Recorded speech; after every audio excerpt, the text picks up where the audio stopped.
में एक बार फिर युद्ध की आहट तेज हो गई है। हार्मूज में अमेरिकी सेना के हमले के बाद ईरान ने भी पलटवार कर बहरीन और कुवैत में अमेरिकी सैन्य ठिकानों पर मिसाइलें दागी हैं। इतना ही नहीं, स्ट्रेट ऑफ हार्मूज से गुजरने वाले जहाजों को भी निशाना बनाया गया है, जिसके बाद हालात इतने तनावपूर्ण हो गए हैं और अमेरिकी राष्ट्रपति ट्रंप ने भी ईरानी युद्धपोत की तस्वीर शेयर कर जंग की खुली चेतावनी दे दी है, जिसके बाद ईरान ने भी साफ कर दिया है कि अगर जंग दोबारा छिड़ी तो इस बार इसकी आग भूमध्य सागर तक पहुंचेगी।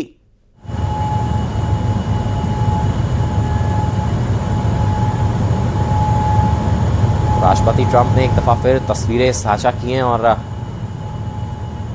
भूमध्य सागर तक युद्ध की आग पहुंचने का कहीं ना कहीं उन्होंने एक इशारा भी किया।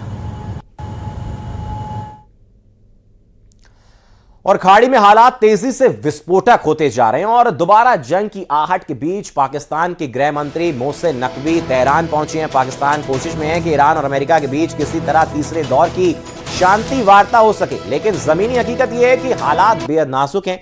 भरोसे की भारी कमी, लगातार बढ़ती सैन्य गतिविधियां और सख्त रुख ने स्थिति को उस मोड़ पर ला खड़ा किया है जहां एक छोटी सी चूक भी बड़े टकराव में बदल सकती है।